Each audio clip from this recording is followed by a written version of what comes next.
System Implementation, HIM 5301, Health IT for Managers, submitted by Jeanette Hoschj.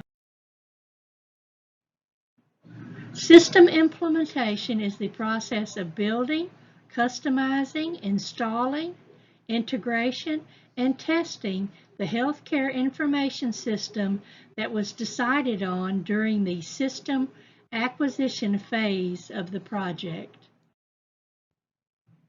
With any major system implementation project, you are changing the entire operation of the company and everyone's responsibilities. Critical steps for your software or system implementation plan. You need to keep vendors accountable with a detailed needs document. Your needs document defines the capabilities your new system needs.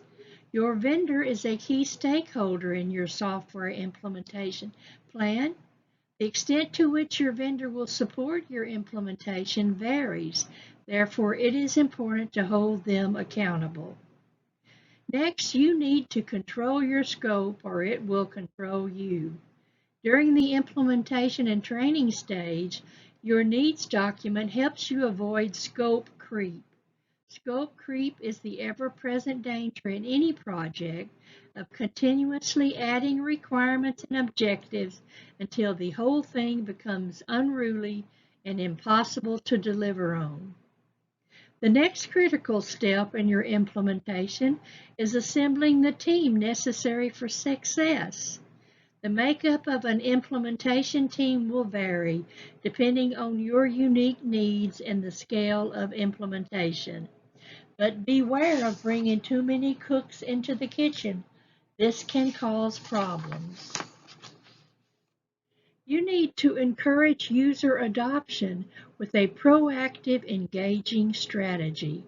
No matter how great and intuitive the new system and tools you've selected are, implementation does not equal adoption. You must put strategies in place to encourage user acceptance and adoption of the new system. Adopt a proven methodology to set guidelines for change. Your change management team can lead the way for engaging all employees towards this goal by defining clear goals that the new system will achieve. Communication is key. Stay in touch with each group of users, personalizing messages to suit their specific needs. And finally, focus on continuous improvement. Training is a central pillar in continuous improvement. The key is to avoid one-size-fits-all training and to tailor each session to the needs of your users. Take into account that not every user group will be able to dedicate the same amount of time, so different training options should be provided. Steps to follow for a successful implementation plan. First of all, you'll need a workflow and process analysis.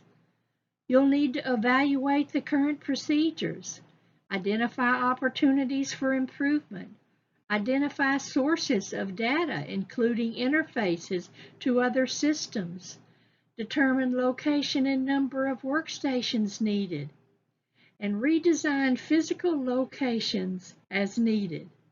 Next, you'll need the system installation itself. Determine the system configuration, order and install hardware, prepare the data center, upgrade IT infrastructure, install software and interfaces, customize the software, test, retest, and test again.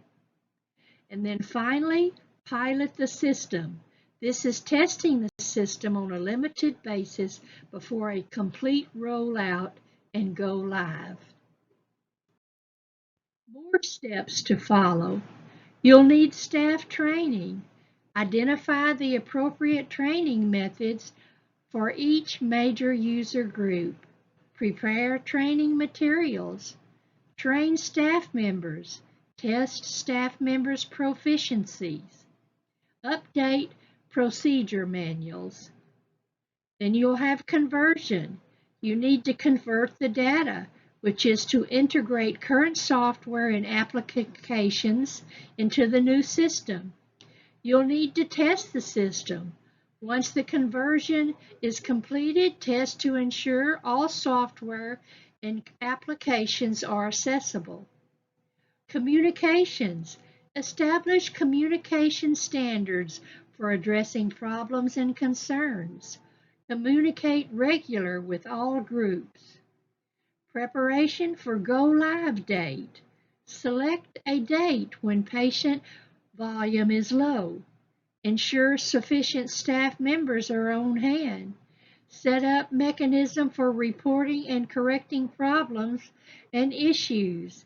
And review and affect process engineering. One more step to follow. Systems downtime procedures. Develop downtime procedures. That is how to handle duties if the system goes down. Train staff members on downtime procedures.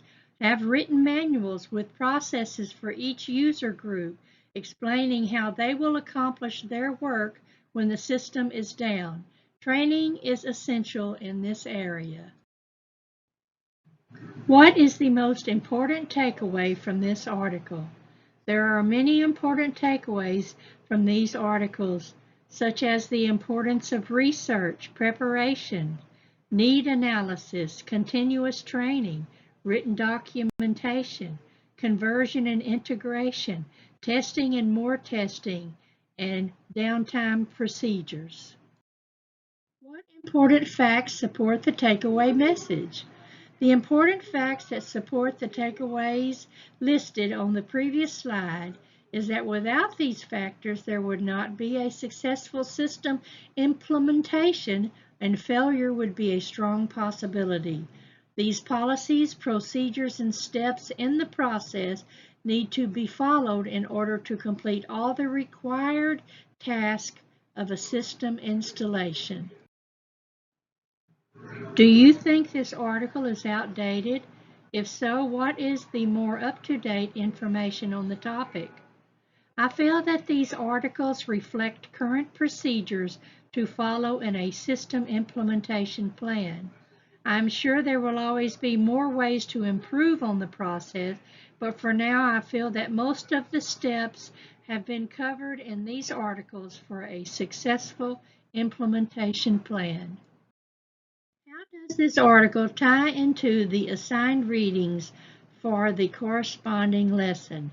Since part of the information came from Chapter 6 of the textbook, there is a complete tie-in to that information.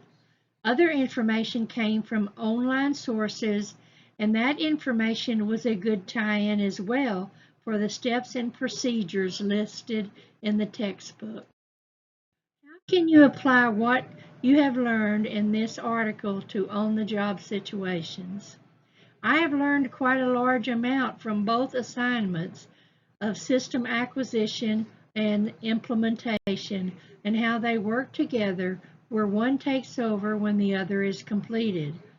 If I am ever in an on-the-job situation where either or both of these processes are taking place, I will have a large amount of information to draw on to add to the planning, processing, and implementation of either system acquisition or system implementation. I've listed my references on this slide, and you can refer to these references if you need more information.